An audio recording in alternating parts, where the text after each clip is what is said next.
What if I told you that the knot you've trusted for 20 years, the one you can tie in the dark with your eyes closed, is the very reason you're not getting bit? You just retied your favorite lure, you made a perfect cast, but it feels dead, lifeless. You're convinced the fish just aren't active today, but the truth is, you made a fatal error in the last half second of tying that knot, an error that completely strangled the action of that expensive lure. In this video, I'm not going to show you a new knot. I'm going to reveal the hidden mistake that turns a 5-star lure into a worthless piece of plastic. And I promise, once you see it, your fishing will never be the same. So let me ask you, are you sure your knot is helping you? Or is it secretly sabotaging every cast you make? Stick around, because the answer is going to shock you. Let's set the scene, because this is something we all do. We spend a fortune on lures. Engineers spend thousands of hours designing the perfect wobble, the perfect dart, the perfect roll. They use water tanks, computer models, and endless field testing to get it right. We buy into that promise. We learn a strong, reliable knot, like the Palomar or the improved clinch.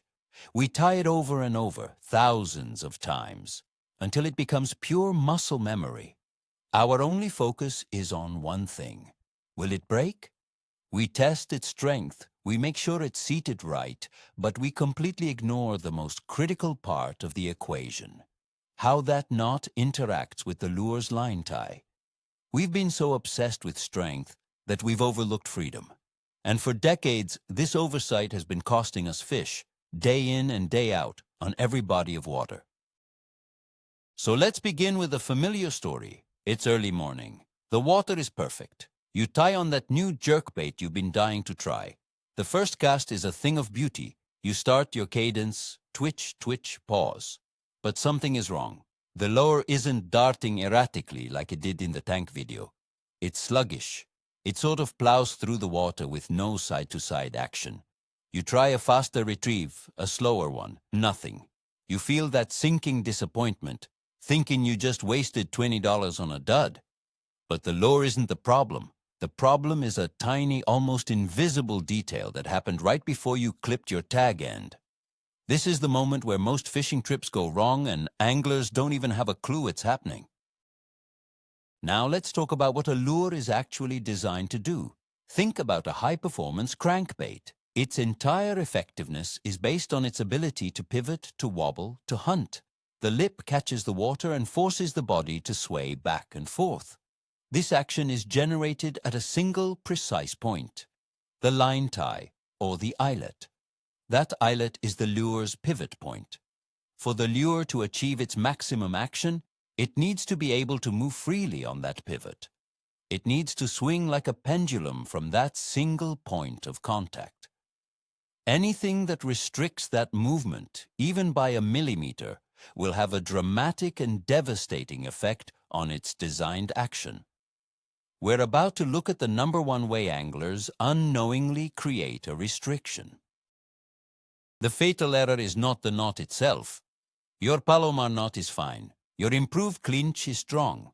The error is where the knot ends up on the eyelet after you tighten it. Pay close attention to this. When most of us cinch down a knot, we pull the main line and the tag end, and the knot tightens and locks itself into place. But where does it lock? 9 times out of 10, it jams itself tight against the top or the back of the lure's eyelet. It creates a rigid, choked connection. The knot is now acting like a splint or a brace. It's holding the lure in a fixed position, preventing it from pivoting freely as it was engineered to do. You've effectively taken away its freedom of movement. Imagine this for a moment. Picture a world-class salsa dancer. They're fluid, dynamic, and their hips swing with incredible freedom. That's your lure with a proper connection. Now imagine putting that dancer in a neck brace and a back brace. They can still step, they can still move forward, but all the rhythm, all the life, all the action is gone. They become stiff and awkward. That is exactly what you are doing to your lure when your knot cinches down in the wrong spot. You are putting it in a straitjacket. It can be pulled through the water, but it cannot dance. And when a lure can't dance, it doesn't get bit. This is the simple, brutal truth of what's happening on the end of your line. Let's break down the physics in a very simple way. For a lure to have action, it must be unstable. The water pressure on the lip or body is designed to force it off center. The line then pulls it back to center, and the process repeats hundreds of times during a retrieve, creating a wobble. But this only works if the connection point, your knot, allows for that pivot. When your knot is jammed against the back of the eyelet, it's no longer a pivot point, it's a fixed anchor. The lure and the line become one rigid unit. The water pressure now has to fight against the stiffness of your line and the pull of your rod tip. The result is a massive reduction in action, sometimes by as much as 80 or 90%. So, how can you tell if you're making this mistake? It's easy to check. After you tie on your lure, take a close look at the knot. Don't just look at the knot itself, look at its position inside the metal eyelet. Is it jammed up tight against the top of the loop? Can you physically slide it back and forth inside the eyelet with your fingernail? If it's locked in place and won't move, you've just made the error. If you have to really force it to move, you've still made the error. A correctly seated knot should be able to slide freely from the front of the eyelet to the back. That tiny bit of travel is the difference between a lure that's alive and a lure that's dead. Now, let's visualize the difference with an underwater view. Imagine we have two identical crankbaits side by side. Lure A is tied with the common mistake. The knot is choked up, tight, and high on the eyelet. As we pull it through the water, it just comes straight. It might have a very faint, tight shimmy, but it's mostly just plowing forward. It looks unnatural, it looks fake, it's pushing water, but it's not creating the vibration or the visual flash that triggers a strike. It is, for all intents and purposes, just a weirdly shaped sinker. This is what many of us are unknowingly presenting to the fish on a daily basis. Okay, now let's look at lure B. This lure is tied with one simple correction, which I'll show you in a moment. The knot is resting freely at the very front of the eyelet. As we start the retrieve, the difference is immediate and shocking. The lure explodes into action. It has a wide, aggressive wobble. It rolls on its side, showing that flash. It hunts from side to side, deflecting and darting. It looks alive. It looks like a panicked bait fish. It's the exact same lure, same line, same retrieve speed. The only difference is that tiny 1 millimeter space that allows the knot to pivot. This is the action you paid for. This is the action that gets fish to react. So why does this happen? It's a habit born from how we are taught to tie knots. The instructions are always about wetting the line, pulling steadily, and cinching it down tight for maximum strength. All of this is correct for strength, but we perform this tightening process with the lure hanging down. Gravity and the angle of our pull naturally forces the knot to bind at the highest point of the eyelet. We do it without thinking.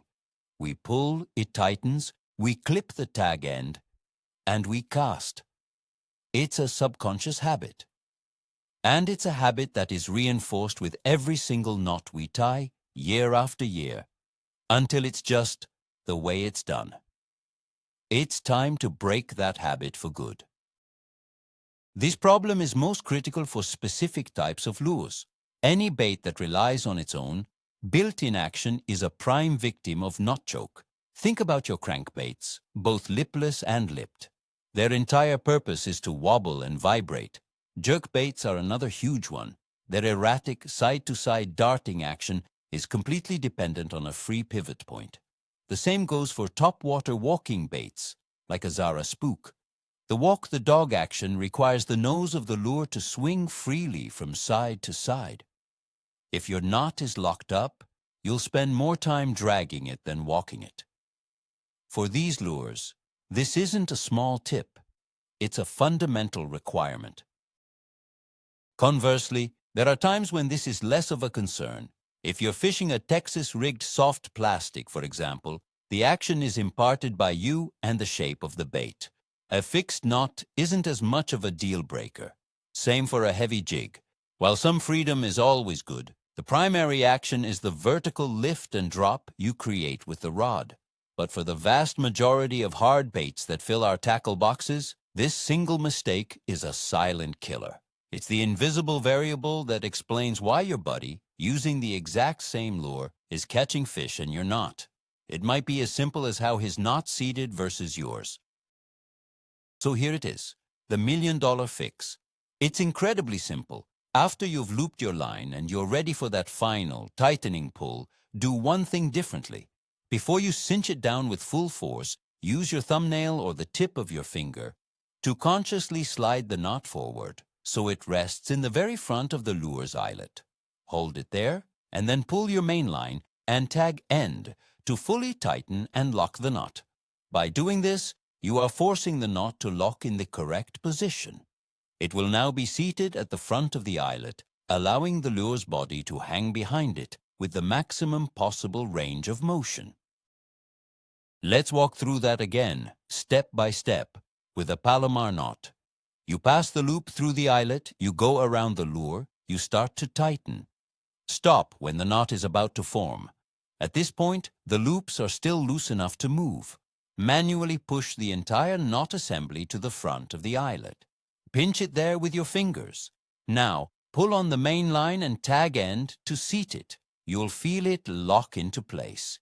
Give it a final hard tug to ensure it's secure. Now inspect it. The knot should be sitting right at the nose of the line tie, and the lure should dangle freely behind it. That's it. That's the entire fix. It adds exactly 1 second to your tying process. Another powerful solution to this problem is to use a loop knot. Knots like the Rapala knot or a cray loop are specifically designed to create a permanent open loop that the lure can move around in. This provides the ultimate freedom of movement and completely eliminates the possibility of the knot choking the eyelet. Many professional anglers use a loop knot exclusively for their crankbaits and jerkbaits for this very reason. It guarantees that the lure will perform exactly as the designers intended every single time. If you don't already know how to tie a good loop knot, it is one of the most valuable skills you can add to your arsenal. Now, some old-school guys might argue against this. They'll say, "My knot has been catching fish for 40 years, I'm not changing it." And they are not wrong. They have caught fish. But the question is, how many more fish could they have caught? This is not about whether a choked knot can catch a fish. On a good day, when the fish are aggressive, you could probably catch one on a bare hook. This is about optimization. It's about tipping the odds in your favor on the tough days. It's about making sure your presentation is perfect on every single cast. So when that one big cautious fish does see your lure, it looks as realistic and enticing as possible. Think about the implications of this. How many times have you switched lure collars thinking that was the problem? How many times have you changed your retrieve or even left a spot because you weren't getting bites? It's possible, even likely, that the entire time your lure was never even working correctly. The fish weren't ignoring a perfectly presented lure. They were ignoring a lure that was moving like a piece of debris. This one small adjustment doesn't just improve your lure's action, it improves your confidence. When you know your lure is working at 100% of its potential, you fish slower, more deliberately, and with more focus. Let's apply this to a real-world fishing scenario. You're throwing a deep-diving crankbait along a rocky ledge. The whole point of this lure is to dig into the bottom and then deflect erratically when it hits a rock. This deflection is what triggers a reaction strike. If your knot is choked tight against the eyelet, when the lure's lip hits a rock, the entire lure, line and rod tip absorb the impact as one unit. It just sort of clunks over the rock. But with a free-swinging connection, when the lip hits the rock, the body of the lure is free to kick out violently to the side. It's a completely different and far more effective reaction. Here is your homework for your next trip. Make a conscious effort to check your knot's position on every single hard bait you tie on. For the first few hours, tie your knots the old way, the way you always have. Pay attention to the action. Then, for the next few hours, use the fix. Slide that knot forward before you tighten it or switch to a loop knot. I can almost guarantee you will feel a difference through your rod tip.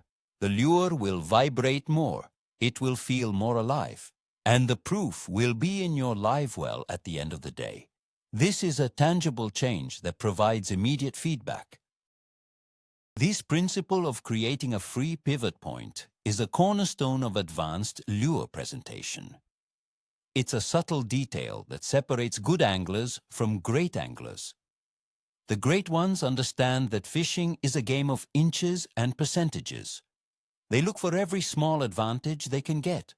They know that the lure designers created a specific action for a reason, and their job as an angler is to do everything possible to allow the lure to achieve that action.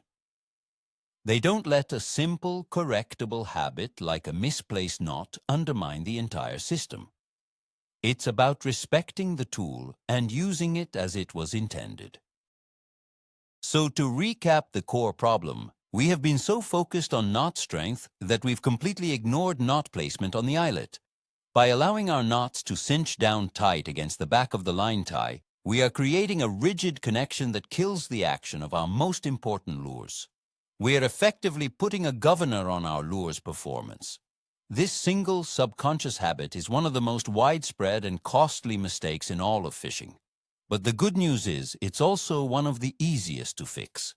It requires no new tackle, just a small change in your routine that will pay massive dividends. So there you have it. The perfect knot you've been tying for years might be strong, but it has been strangling the very life out of your lures. The real turning point, the aha moment, is realizing that the freedom of the lure is just as important as the strength of the connection. You've likely been fishing with a handicapped lure this whole time without even knowing it, blaming everything else when the solution was literally at your fingertips. This tiny 1-second adjustment of sliding your knot forward before cinching it down or adopting a loop knot can fundamentally change your success on the water.